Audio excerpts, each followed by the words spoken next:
18కు ఉన్నది 21 ఎందుకు చేశారంటే మీరు చెప్పిన సమస్యను చాలా కూలంకషంగా ఎంటైర్ సమాజంలో విభిన్న వర్గాలు చర్చించడం వల్లనే ఆ particular decision has been taken, అంటే లా కన్వర్ట్ చేయగలిగాము. ఇది మీరు చెప్పినట్టు 21 ఇస్ ఎ గుడ్ ఏజ్, అంటే కనీసం డిగ్రీ అయిపోతుంది. సో అమ్మాయిలను ఇప్పుడు కనీసం డిగ్రీ అయ్యే వరకు ఆపగలగాలి. ఒకటి. రెండు, కొన్ని స్కిల్స్ నేర్చుకోవాల్సిన అవసరం ఉంది. అంటే అబ్బాయిలతో సమానంగా అమ్మాయిలకు కూడా చదువుతో పాటు స్కిల్స్ కూడా అవసరం. అంటే ఇంట్లో చేసుకునే స్కిల్సే కాదు, బయటకు పోతే 10 మందితో మాట్లాడడము, డిజిటల్ వరల్డ్, తర్వాత ఎస్పెషల్లీ బయటకు పోతే కాన్ఫిడెంట్గా ఎలా ఉండాలి, కాన్ఫిడెంట్గా ఎలా మాట్లాడాలి, రేపు పొద్దున ఒక 10 ఏళ్ళ తర్వాత నేను ఎలా ఉంటానో దానికి తగ్గ స్కిల్స్ అన్నీ కూడా నేర్చుకునే విధానంగా అమ్మాయిలను కొంచెం తల్లిదండ్రులు ప్రోత్సహిస్తే I think age is anyway true. అంటే తొందరగా పిల్లల్ని కనేస్తున్నారు అంటే ఎక్కడైతే ఎర్లీ మ్యారేజెస్ అవుతాయో అక్కడ మాత్రమే అలా కంటున్నారు. కొంచెం మ్యారేజబుల్ ఏజ్ ఇప్పుడు పెంచారు కాబట్టి I think it will improve, ఖచ్చితంగా ఇంప్రూవ్ అవుతుంది. ఎక్సెప్ట్ కొన్ని ప్రాంతాల్లో చైల్డ్ మ్యారేజెస్ ఇంకా దే ఆర్ దేర్. అది అక్కడున్న సామాజిక ఆర్థిక పరిస్థితులు మారితే తప్ప, మనము మారాయి కానీ ఇంకా మారాలి. మారడానికి ఒక్క ఎకనామిక్ గ్రోత్ ఒకటే, అంటే మనం ఎప్పుడైతే బాగా డబ్బు సంపాదించగలుగుతామో, మన ఫ్యామిలీకి వెల్త్ సంపాదించగలుగుతాము, ఆటోమేటిక్గా చదివించగలుగుతాము, అప్పుడు పెరుగుతుంది. అంటే దళసరి ఆదాయం పెరగాలి ఒకటి. రెండు, ఆ పెరిగే కొద్దీ ఏమవుతుందంటే కొంచెం ఫ్రీడమ్ పెరుగుతుంది. ఆ ఫ్రీడమ్ పెరిగినప్పుడు ఖచ్చితంగా ఎవరు కావాలనుకునే వాళ్ళు చేయడానికి కొంత అవకాశం కూడా ఉంటుంది. సో అమ్మాయిలను చదివించాలి. మ్యారేజబుల్ ఏజ్ 21 అయినందుకు ఐ థింక్ మనం అందరం కూడా మంచి రోజులే చూస్తామని అనుకుంటున్నాం. మీరు మిడిల్ క్లాసెస్కి వస్తే మాత్రం ఇప్పుడు ఏ యూనివర్సిటీ అన్నా వెళ్ళండి, మోర్ గర్ల్స్ దాన్ బాయ్స్. అసలు బాయ్స్ ఎక్కడ పోతున్నారో అనిపించేంతగా గర్ల్స్ ఉన్నారు.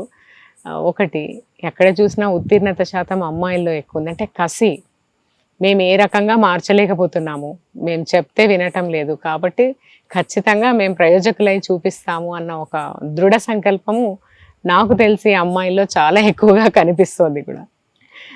కానీ ఇన్నేళ్ల మీ జర్నీలో, అది మీ ఎడ్యుకేషన్ జర్నీ అనుకోండి, సివిల్ సర్వెంట్ అనుకోండి, మదర్ అనుకోండి, వైఫ్ అనుకోండి, ఈ జర్నీలో ఎప్పుడన్నా నిజంగా హానెస్ట్లీ అమ్మాయిగా అనవసరంగా పుట్టాను రా బాబు, అబ్బాయి ఉంటే బాగుండేది అని ఎప్పుడన్నా అనుకున్నారు? అనుకున్నాను, ఎందుకు అనుకోలేదు. నేను సందర్భం కూడా చెప్పగలను, అట్లా ఏం లేదు. ఇప్పుడు మా మదర్ 10 years క్రితము సడన్లీ పోయారు. Suddenly she passed away. She was very healthy, కానీ మ్యాసివ్ హార్ట్ అటాక్ వల్ల చనిపోయారు. మా మదర్ అండ్ ఫాదర్ చాలా అటాచ్డ్ ఇద్దరు. ఇమ్మీడియట్గా ఫాదర్ కొంచెం మేము 5 మందిని, దాంట్లో నాకు మా బ్రదర్కి కొంచెం ఎక్కువ అటాచ్డ్, ఎస్పెషలీ నా రెండో పాపకు కూడా కొంచెం ఎక్కువ అటాచ్డ్. నా దగ్గర ఉన్నారు, నేను బిజీగా ఉన్నానని, తర్వాత కొంత రెస్పాన్సిబిలిటీస్ ఉన్నాయని, నువ్వు అట్లా అనుకోవద్దమ్మా, అమ్మ లేదని, నేను ఉంటాను నీ దగ్గర అని అన్నారు. బట్ ఒక 1 year 2 years ఉన్న తర్వాత ఓపెన్గా చెప్పకపోయినా మా బ్రదర్ ఫీల్ అయ్యాడు. అంటే ఫాదర్ అంటే కొడుకు దగ్గరే ఉండాలని.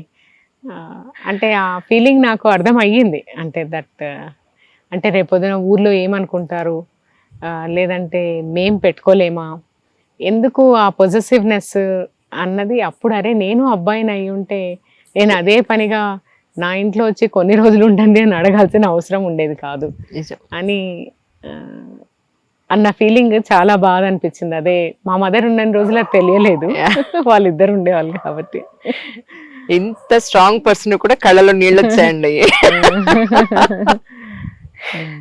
కానీ నిజానికి నన్ను ఇంపాక్ట్ లో ఒక కాన్ఫరెన్స్ లో నన్ను అడిగారు, ఒక కానిస్టేబుల్ అడిగారు, మేడం పిల్లల్ని బయటికి పంపిస్తేనే ఏం జరిగిపోతుందో అన్న భయంలో బతుకుతున్నాం, నేను డిపార్ట్మెంట్ లో ఉండి కూడా చాలా భయపడుతున్నా అమ్మాయిల్ని బయటికి పంపాలంటే, మీ ఉద్దేశ ప్రకారం అమ్మాయిల్ని ఈ రోజులకు తగ్గట్టుగా మేము ఎలా పెంచాలి అసలు అని, అలాంటి వాళ్ళకి మీరు ఏం చెప్తారు మ్యామ్?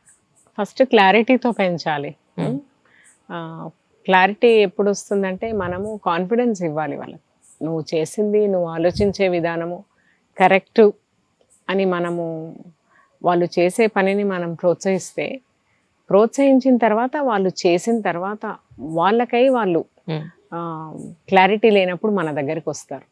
వాళ్ళకి ఏమీ తెలియనప్పుడు, వాళ్ళకి ఏది ట్రై చేయకముందే ఇది రాంగ్, ఇది రాంగ్, ఇది రాంగ్, ఇట్లే ఉండాలి, ఇట్లే వెళ్ళాలి, వాళ్ళు ఏమనుకుంటారు, వీళ్ళు ఏమనుకుంటారు అని చెప్పడంతో మనము కట్టేలు చేసేస్తాం, ఎస్పెషలీ అమ్మాయిలను. నేనేమనుకుంటానంటే ఆ కట్టేల్మెంట్ అవసరం లేదు. Let us make them get exposed. ఆ ప్రాసెస్లో ఒకటి ఏమంటే, రెండవది ఫస్ట్ థింగ్ ఈజ్ వాళ్ళకి ఆ ఫ్రీడమ్ ఇవ్వవలసిందే. ఎందుకంటే అబ్బాయికి ఇస్తున్నప్పుడు అమ్మాయికి ఎందుకు ఇవ్వలేకపోతున్నాం అన్నది ఒక పెద్ద ప్రశ్న. భయమే మ్యామ్. ఎందుకు భయం? బయట అడుగు పెడితే ఎవరేం చేస్తారు, అది ఎవరు, అది థర్డ్ పర్సన్ కాదు. ఇప్పుడు ఇందాక నేను చెప్పినట్టు వాళ్ళలో వాళ్ళకు కాన్ఫిడెన్స్ ఉన్నప్పుడు బయటకు వెళ్తే వాళ్ళని వాళ్ళు ప్రొటెక్ట్ చేసుకోలేరా? చేసుకోగలుగుతారు కదా.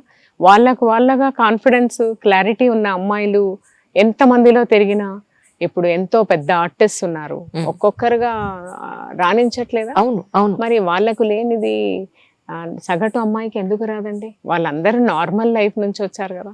ఇప్పుడు నా పోలీస్ యూనిఫామ్ తీయండి, లేని రోజు కూడా ఇదే కాన్ఫిడెంట్ గా ఉన్నాను. అలా కాదు కదా. పేరెంట్స్ యాక్సెప్ట్ చేయగలగాలి. రెండు, పేరెంట్స్కి ఫస్ట్ సరి అయిన అంటే అటెన్షన్ డీటెయిల్, అంటే అబ్బాయి అయితే ఒకలాగా చూడడం, అమ్మాయి అయితే ఒకలాగా చూడడం కాకుండా ఒక అమ్మాయి పట్ల అమ్మాయి కూడా ఒక వ్యక్తి అన్న గౌరవం ముందు నుంచి పేరెంట్స్ డెమాన్స్ట్రేట్ చేయాలి. అంటే ఒక తల్లి తండ్రి ఇంట్లో ఉంటే నా ఇండిపెండెన్స్ నాకు ఉండాలి నా ఇంట్లో. నేనేం నా భర్త కంటే తక్కువ కాదు, వేరు అంతే. తక్కువ అన్నది చూపించడానికి ఏ ఇంట్లో ప్రయత్నం జరుగుతుందో ఆటోమేటిక్గా అమ్మాయి కాన్ఫిడెన్స్ లెవెల్స్ మనమే డౌట్ పడతాం. అమ్మాయికి ఏమన్నా అవుతుందేమో అని ఒక doubt. So first thing is అమ్మాయిల కాన్ఫిడెన్స్. అంటే అమ్మాయిలకు మనం ఆ ఫ్రీడమ్ ఇవ్వాలి, క్లారిటీ తీసుకొని రావాలి, ఆ కాన్ఫిడెన్స్ ఇవ్వాలి, ఆ ధైర్యాన్ని కూడా ఇవ్వాలి. అదే ఆ కాన్ఫిడెన్స్ ఇవ్వాలంటే ధైర్యంతోనే కాన్ఫిడెన్స్ వస్తుంది, అది ఇవ్వాలి. రెండు, మనమే డెమాన్స్ట్రేట్ చేయాలి. మనం ఇంట్లో మనం ఈక్వల్గా కనపడాలి పిల్లలకు. మదర్ అండ్ ఫాదర్ ఉన్నారు, తాతయ్య అమ్మమ్మ, తాతయ్య నానమ్మ, పెద్దమ్మ పెద్దనాన్న, ఎక్కడైతే వాళ్ళకు కొంచెం తేడా కనిపిస్తుందో ఆటోమేటికలీ ఎక్కువ మందిలో ఈ డిఫరెన్స్ కనిపిస్తే ఆటోమేటిక్గా వాళ్ళు ఇంటర్నలైజ్ చేసుకుంటారు కదండి మ్యామ్. అంటే ఒక చిన్న క్లారిటీ తీసుకుంటాను మీ నుంచి, నాలాంటి వాళ్ళకి కొంచెం అర్థం కావడానికి, అంతే, అంతకు మించి ఏం లేదు. ఇప్పుడు ఈ రోజుల్లో అమ్మాయిలు అబ్బాయిలు కూడా షార్ట్స్ వేసుకుని బయటకు వెళ్ళిపోతున్నారు. ఒక అబ్బాయి షార్ట్ వేసుకుని వెళ్తే వాడిని ఎవరు పెద్దగా పట్టించుకోరు. కానీ అమ్మాయి షార్ట్ వేసుకుని వెళ్ళింది అంటే రోడ్డు మీద ప్రతి ఒక్కళ్ళు ఒక రకంగా చూస్తారు. అలా చూడడం వల్ల ఆ అమ్మాయి ఫేస్ ఎవరు, ఎటు వెళ్తుంది, ఏంటి అనేది ఈ ఐడెంటిఫికేషన్ అనేది జరుగుతూ ఉంటుంది.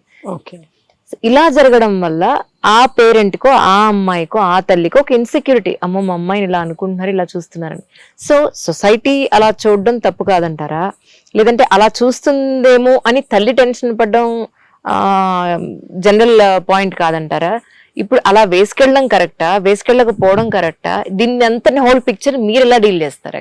ఒక ఎగ్జాంపుల్ చెప్తాను. అదే అమ్మాయి అదే అబ్బాయి అసలు చాలా మినిమల్ క్లోత్స్ తో ఒక వెస్టర్న్ కంట్రీలో తిరుగుతారు, అక్కడ ఎవరు పట్టించుకోలేదు, వెళ్తున్నారు. పేరెంట్స్ ఇన్సెక్యూర్ ఫీల్ అవుతున్నారా? అవ్వట్లేదు. సొసైటీ వాళ్ళని అదే పనిగా చూస్తున్నారా? లేదు. మరి రాంగ్ ఎక్కడుంది? అంటే మన సాంప్రదాయం అది కాకపోవడం. సాంప్రదాయం అనే వర్డ్ పక్కన పెట్టండి, ఇది సాంప్రదాయంతో పని లేదు. వాళ్ళు చీర కట్టుకొని వెళ్ళినా కూడా ఎవరు చూడరు. అవును, అది వాళ్ళ కరెక్ట్ ట్రెడిషనల్ డ్రెస్ కాదు. ఇక్కడ మనకి చీర కట్టుకుని వెళ్ళినా చూడన్న గ్యారంటీ ఏం లేదు. చీర కట్టుకొని వెళ్ళినా కూడా చూడరు. So where is the difference? చూసే విధానంలో ఎందుకు తేడా ఉంది? అక్కడ అంత ఎడ్యుకేటెడ్ ఉన్నారేమో, మన దగ్గర అంత ఎడ్యుకేటెడ్ లేరు. ఎగ్జాక్ట్లీ. ఇక్కడ మనవి ఇన్సెక్యూరిటీస్. ఇప్పుడు సమాజం అనుకునేవి అనుకుంటే అనుకుంటది, అనుకోకపోతే అనుకోదు. అనుకోవడం వల్ల జరిగే నష్టం లేదు, అనుకోకపోవడం వల్ల వచ్చే లాభం ఏం లేదు. Yes or no? కరెక్ట్. అమ్మాయి అని అనగానే అమ్మ ఇలా అనుకుంటే రేపు పెళ్లి అవడం కష్టం కదా, 10 మంది 10 రకాలుగా మాట్లాడితే అలాగా ఇనే ఈ మిడిల్ క్లాస్ మెంటాలిటీ ఏదైతే ఉందో అది 70% సొసైటీలో ఉంది మ్యామ్. చాలా వరకు తగ్గిందండి. దానివల్ల పెళ్ళిళ్ళు జరగాల్సిన రోజులు ఇంకా ఉంటే ఐ థింక్ అలాంటి పెళ్ళిళ్ళు అవసరం లేదేమో. So nice. అంతే కదండి. Correct. Let me live as an individual if they cannot accept me. అలా అని నేను ఏహ్యంగా పోకూడదు. నాకు నప్పితే ఏదైనా వేసుకోవచ్చు, అంతే కదా. అవును. నాకు నప్పనిది అదే పనిగా ఇంకొకరికి చూపించడానికి పోతే అది ఇట్ ఈస్ అబ్బాయి అయినా అమ్మాయి అయినా. ఇప్పుడు విచిత్రమైన హెయిర్ స్టైల్స్ లో అబ్బాయిలు పోతుంటారు. అవును. చాలా మంది పోలీస్ ఆఫీసర్స్ మోరల్ పోలీసింగ్ చేస్తారు. నీకు అంత వేషాలు అవసరమా అని అంటారు. అది వాళ్ళ ఇష్టం. Yes or no, but the way you behave, the way you talk, the way you respect, the way you move is more important. Yes ma'am. And సందర్భాన్ని బట్టి ఇప్పుడు నువ్వు అసలే అది ఏంటో ఆ డ్రెస్ అంటే ఏంటో తెలియని ప్లేస్ లో అలాంటి డ్రెస్ వేసుకొని పోవడం వల్ల ఏమవుతుంది, వాళ్ళందరికీ కూడా ఒక రకమైన వింత. అదే అమెరికాలో అది వింత కాదు. అవును. ఆ వింత ప్రపంచం స్లోగా అలవాటైన తర్వాత ఆ ప్రపంచం నార్మల్ గా అయ్యే వరకు అలాగే చూస్తారు. ట్రూ. కానీ చూడడం వల్ల నష్టం ఏమీ జరగదు. రైట్. ఆ అమ్మాయికి కాన్ఫిడెన్స్ ఉండాలి. నేను 10 మంది చూడ్డానికి వేసుకోవటం లేదు, నాకు నచ్చింది కాబట్టి వేసుకుంటున్నాను అన్న కాన్ఫిడెన్స్ తనకుండి తన పేరెంట్స్ కి కూడా ఉంటే వేయొచ్చు. ట్రూ. ఈ రెండు లేకుండా వేస్తే మీరు చెప్పినట్టు రేపొద్దున పెళ్ళి అవుతుందా అని ఆలోచించే వాళ్ళు ఇంకా ఆ అమ్మాయికి కూడా ఉండాలి ఆ ఫీలింగ్, రేపొద్దున ఇలా వేసుకుంటే నాకు పెళ్లి కాదు. ఎందుకంటే పెళ్లి చేసుకోవాల్సింది అమ్మాయి. True. True. True. It's only. Ma'am,